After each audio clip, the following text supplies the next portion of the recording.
What's up, everybody? Hey, Tom Laird here, host of the Advice from a Call Center Geek podcast and founder of Expedia. For exceptional contact center outsourcing, trust Expedia. We're fully AI-driven, as all of you know, and can handle voice, email, chat, and all of your digital channels. Our 600-seat USA contact center is expert in healthcare, financial services, insurance, tech support, retail, and more. Experts on the NICE CX1 platform, we ensure seamless customer experiences. DM me or visit expediausa.com for more. This is Advice from a Call Center Geek, a weekly podcast with a focus on all things call center. We'll cover it all, from call center operations, hiring, culture, technology, and education. We're here to give you actionable items to improve the quality of yours and your customers' experience. This is an evolving industry with creative minds and ambitious people like this guy. Not only is his passion call center operations, but he's our host. He's the CEO of Expedia Interaction Marketing Group and the Call Center Geek himself, Tom Laird. Welcome back, everybody, to Advice from a Call Center Geek. I'm super excited about today's episode. Let's get through the name things and the little pleasantry. So my name is Tom Laird. I'm the CEO of Expedia Interaction Marketing. We're a 500-seat BPO outsourcer located here in northwestern Pennsylvania. You know, we talk about the geek and what the mission is, and the mission really is to give you guys actionable items that you can take back to your contact center to make improvements, to improve the agent quality, to improve your agent culture, and hopefully improve the customer experience. Okay, having said all that, let's talk about what we're going to really get into today, and that's a redo of episode 4. So in going back and listening to some of the early podcast episodes, obviously I'm not a professional at this. I'm trying to do this for fun. I have a Yeti microphone. I'm in a little bit of a soundproof room, and I have some notes and I go. So episode 4 was on the games that we play in the call center, and I think the content was really good, but the execution was not. I actually did it on Christmas Day after we opened presents. I was down in the basement.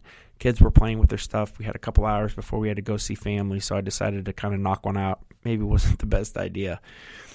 So I'm going to re-record some of those earlier ones that maybe the sound quality's not there. We didn't have an intro, some of the things that we have now. But today, I want to get really good and have a lot of fun with this and talk to you guys about some of my favorite games to play in the call center.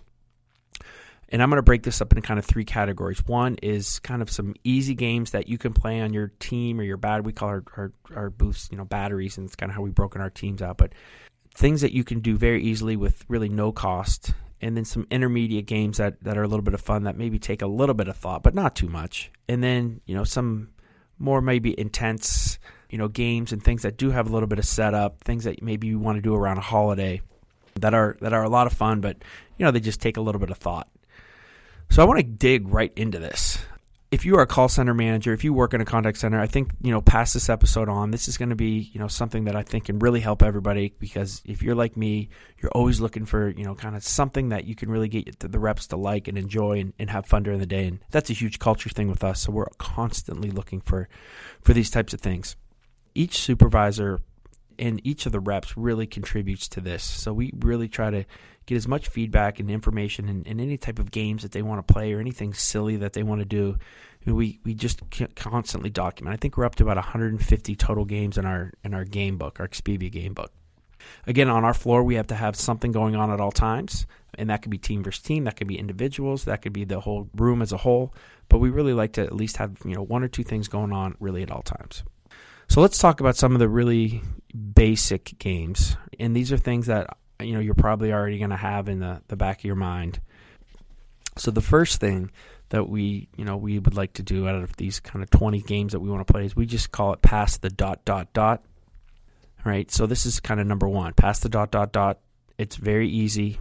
We'll have the supervisor on 3 pieces of paper, maybe write down 3 times during the day. So 11:29 a.m., 1:42 p.m., and 3:18 p.m. And only the supervisor will know that. And what we'll do is we'll have some type of, stuffed animal or some type of, I keep saying icon. It's not an icon, but some type of, toy that we can pass around. And again, if it's summertime, it's probably a beach ball. If it's Christmas time, we might pass around, a stuffed Santa. And each sale or each quality monitoring or each KPI that these guys hit from a handle time or whatever is important KPI, and I won't go deep into that, but obviously we're talking about KPIs that are important in your call center, and every call center is a little bit different. Did they memo 100%, for when a supervisor checked for that hour, whatever that stuff is. As those things, as somebody gets, let's just use a sales call center, somebody gets a sale, they get the stuffed animal or the beach ball passed to them, the next person gets a sale, it just keeps getting passed until that first, I believe it was 11:29. So when 11:29 comes up, whoever is holding that gets the prize. We'll talk about prizes at the end, but they win that game for that increment. We like to play Hangman on our teams. So this is more of a supervisor with their 12 to 15, 16 individuals. So again, any KPI hit, they get to guess the letter, and we keep going until somebody gets the name, and that person obviously wins. This is silly and stupid, but the reps really like it. Is we have dry erase boards really for every team. So we'll do a kind of a coloring contest, and we'll have a theme. Like one day we did draw an Expedia mascot. So every time that somebody got a sale or a good KPI, they got to go up and add a piece to it. So, you get to add a face or a nose or eyes. And everybody did that. And then at the end, we had some management people, and I think HR voted on, for the day on who had the coolest mascot. And that team won.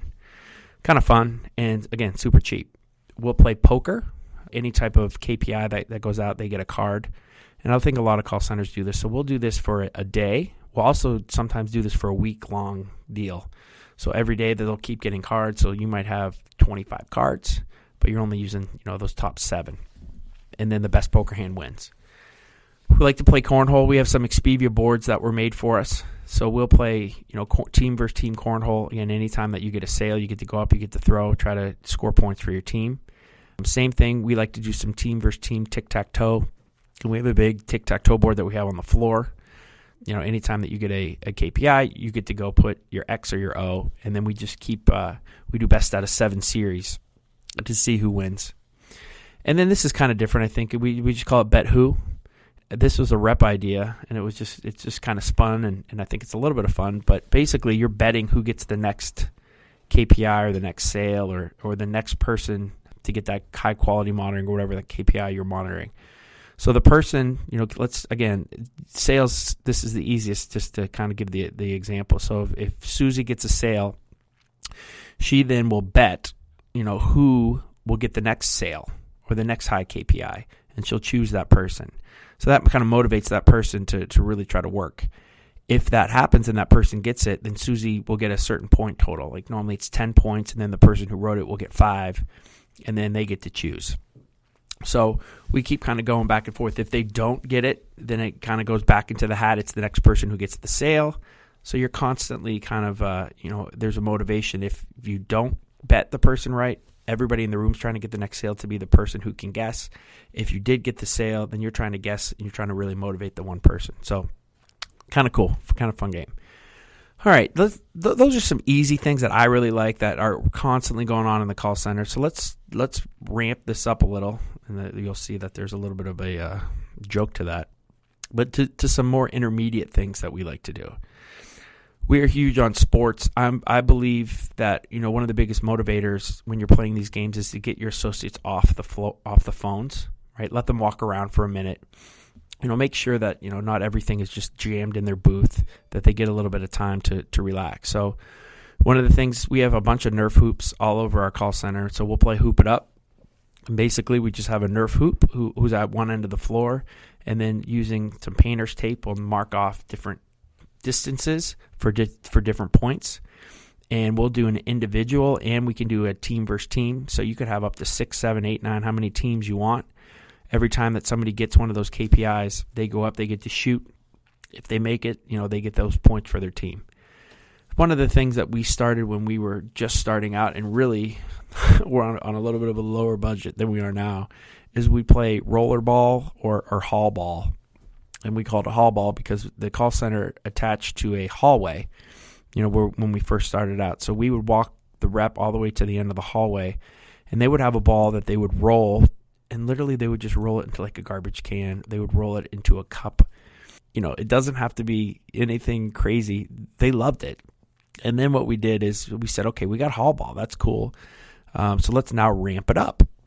So what we would do is we took a box or a garbage can, and we'd have a picture or a piece of cardboard or some type of plywood that we would just set and make a ramp right into the garbage can. So instead of just rolling it into a laid down can or a laid down cup, we'd ramp it up and try to see if they could go up the ramp into the bucket. Nothing crazy here, guys, but it's a lot of fun and they really like it. And I'll tell you, it's one of the things that they choose all the time when they get their choice, because it gets them out of their seat. Everybody's a little bit more interactive because everybody watches it as it goes. So it's kind of fun. One of the things that you can do in your seat, if let's say you're having, for us, if we have a client, maybe we have to be a little bit more, quote unquote professional that day, right? We'll create some, we don't really like to have paper in the booth. So we'll normally do laminated sheets that have, 12 or 15 different KPIs or different things to hit. So they'll say things like, get 3 sales, have a 100% on your monitoring or a 90% on your monitoring, tell your supervisor something positive, help your teammate out, things like that. And then what will happen is we'll kind of do like a little scavenger hunt. So as the day goes on, when they hit those things or do those things, they mark them off. And we'll either do, first one in a straight line, or a lot of times we'll just create these little things in a square that looks like a sidewalk, right? Like a path, right? So it's just like a chutes and ladders kind of thing. Like you have a beginning, you have an end at the top of the sheet, and they just kind of keep moving down that road with all those things that we think are important. So that's kind of something that's a little bit of fun too. And then something that we just actually did about a week or so ago, and if you go, I believe it might have been a little bit longer than that, but if you go on our Facebook page, there's actually a video of it, is we just played that cup pyramid game. So every time that somebody got a sale or got one of those KPIs, they got to go up and stack the cups. You know how you stack the cups in the pyramid, and then you got to bring them down. And I think it was we had to do it in 30 seconds or under. And everybody struggled with it. Everybody had fun with it. But then we did have one of our associates that did do it. She was really good at it. So something like that. That's a little bit of fun. As you can see with these games, it doesn't take a lot of money. It doesn't take a lot of thought. It just it takes you to see what's your culture and what kind of reps do you have and what are the things that they're going to like. And they don't care if things are are perfect. They care that they get off the phone, that they get to laugh, that they get to breathe for a second, that they can get some high fives. That's all they care about. They care about the game, the prize too, and we'll talk about that. But I think for the most part, it's more about the journey than it is the destination of the actual prize at the end. Okay, so let's talk about some more intense or some bigger games that you can play that I think are a lot of fun. And these, again, we do these more surrounding a holiday or a larger event. They don't have to be long. They don't have to be a month-long thing. And in fact, I don't really like month-long things. I like kind of instant gratification for these guys. The first one is my favorite. It might not be everybody's favorite, but I think it's the coolest. And we call it the human board game. So in our call center, we have, those carpet squares. They're 12 by 12 or, 1 foot by 1 foot carpet squares that look like, kind of game board pieces. So again, like sorry, all those little squares, that's kind of what it looks like in our center. So what we decided is to do that. So we will go and we'll just create a kind of a path all the way through the booth that snakes all the way around and goes around a couple times. And then you have a start and then you have a finish line that all the game players, all the teams need to get to. And then during that, we'll have little pitfalls or little helpers, right? So maybe five squares in, it'll say, move up 10 spaces or lose a turn or swap with one of the other participants in the game. So you get it. Anything that can happen in a board game, whether it's Parcheesi, whether it's Sorry, whether it's Chutes and Ladders, you can do on the floor. And then we'll take, each team will have some type of stuffed animal, some type of picture, just like the Monopoly, you get the car and you get the boot, same kind of thing. We'll kind of look at that, and whatever they want to use as their mascot, that's kind of what they'll do. So then, again, every sale, KPI, we have a little foam die that will roll, 1 through 6 to see how many spaces you'll move. And if you don't have that, you can, there's an app that you can just put put it on one of your TVs in your room or on a computer to roll a die or just bring in some dice. And, they'll move themselves all around the call center. I think it's super interactive. Everybody sees where they are. It's a lot of fun. All the teams get involved with it. So that's my favorite. And, that can last you all day. That can last a week. It depends on how long you want to make the game. And, the biggest piece of it is just trying to figure out all the, every 5, 6, 7, 8 steps or tiles, making sure that there's kind of something that's a little interactive for them. You can even do things like, if you get here, you have to, do a little dance, or you get what I'm saying. Have some fun with it. All right. The other, big game that's kind of with it is kind of that Kentucky Derby, that horse race game. Everybody sees it around, in Erie or in Pennsylvania here. We have stag and drags, or, you have those kind of casino night fundraisers where you'll have like a stuffed head horse, right? And you'll have maybe 5 of them, and you'll have a track, kind of the same thing, where everybody will roll dice, and you'll move them down to see who wins the horse race. So kind of same thing as the human board game, but we kind of, if it's around the Kentucky Derby or one of those dates, we'll kind of make it into a horse race as well. And it's fun too, because we'll have the teams create their own horses, which can be very interesting, but pretty cool. We've played water pong. Obviously, we can't play beer pong here. How we found it works the best is to do a tournament based on teams. So, everybody, pairs up on that team, and then they'll go play as representatives of their team, the other teams, and try to, we'll track points for what teams are winning, and then we'll have an individual kind of team, the team that wins it overall as well. And again, you have to get a KPI or do something cool to go be able to throw. But I have we have some videos and pictures of that as well, I think, on our Facebook page from our last water pong tournament. And then the last one is the rep's favorite one for sure. And it takes, for us, it's a little bit of money. So we do it once or twice a year, because we want to really try to do it right. And it's Battleship. And we do this 2 different ways. So we're a little unique in that we have a couple call centers in kind of one location. So we have 3 distinct call center rooms that are roughly about the same amount of stations. So again, with us, that can be a little bit easy, but you can think about it.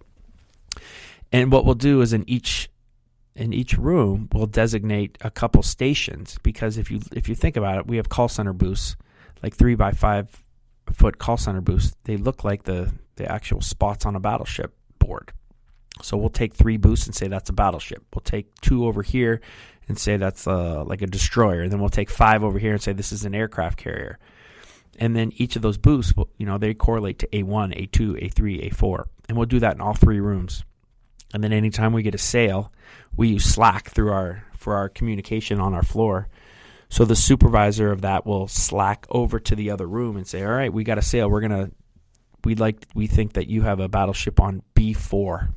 And if they do, they'll say hit, right? And each room, tries to kind of sync each other's battleships, which is kind of fun. So that's one way we do it. The other way is we kind of do a company-wide battleship game to where we just set a giant board up. And again, I'm not going to explain this great. If you want the actual rules, send me an email and I'll shoot you the little book on it. But basically how it works is we set up a giant grid that we have specific places where we have the battleships in. Each representative gets a certain amount of chocolate coins. The goal is to have the most amount of chocolate coins at the end, or to have your battleship be alive at the end. So each rep, kind of has their own battleship on this giant grid.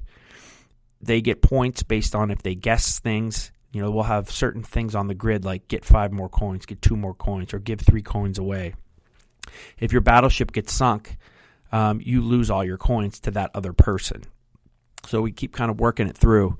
And there's ways that you can get coins back based on some other things that you do.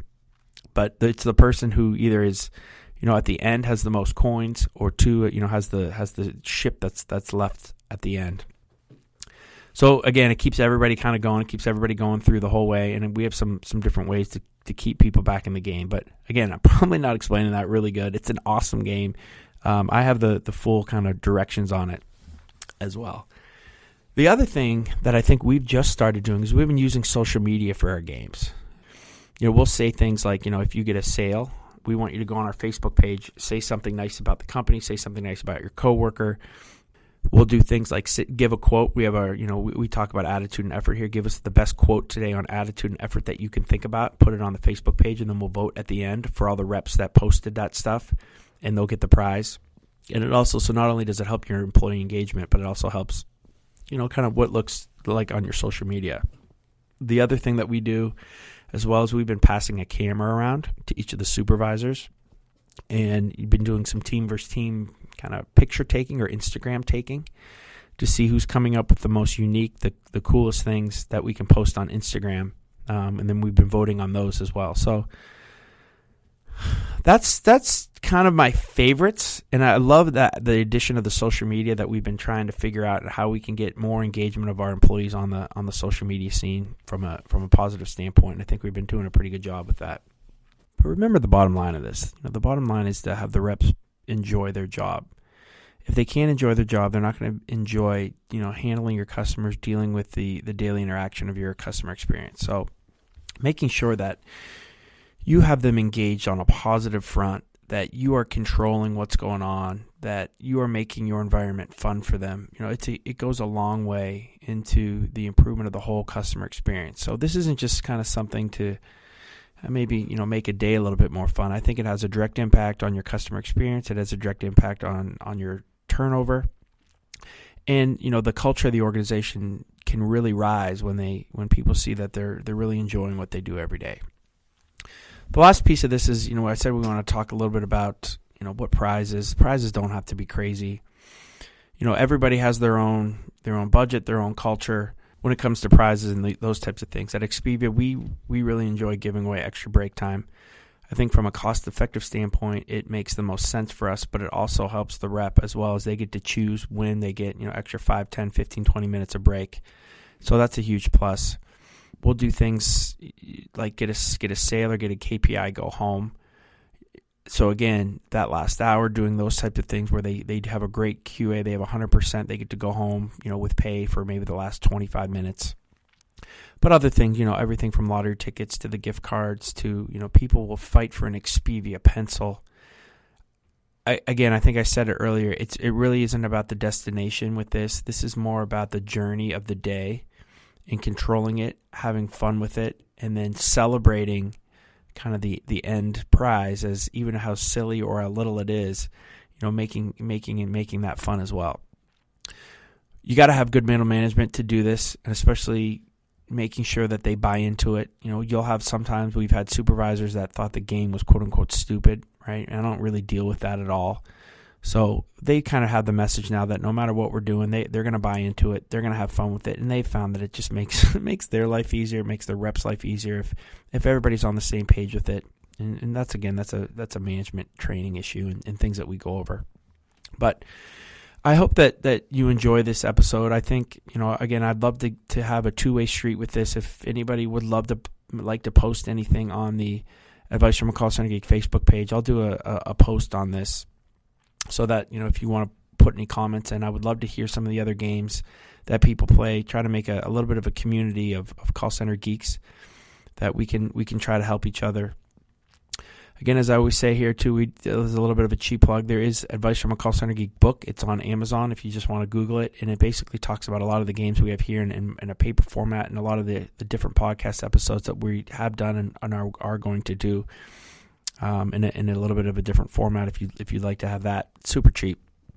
Also, please post a review if you found any value in this. I would love to hear some feedback. The more reviews we get, the more people we can push the geek out to. So again, thank you. I hope that this episode was cool. I hope that advances the employee engagement and the fun you guys have in your call center. Please pass this one around. I'm going to just kind of get rid of the old episode 4. This will be the new episode 4, so there really won't be a new episode, but showing as episode 12, as this will kind of go back to 4. But again, I hope you enjoy, and I'll talk to you next week, and we'll have a fresh new podcast out next week. Thanks. This has been advice from a call center geek. Thanks for listening. Subscribe to the show so you're the first to hear next week's episode. Jam-packed with actionable takeaways you can implement ASAP. Chime in with your thoughts on the episode on Twitter @from_geek and on Instagram @call_center_geek. Also, take a look at our contact center operations book by the same name, Advice from a Call Center Geek on Amazon. This podcast is sponsored by ExpediaUSA.com.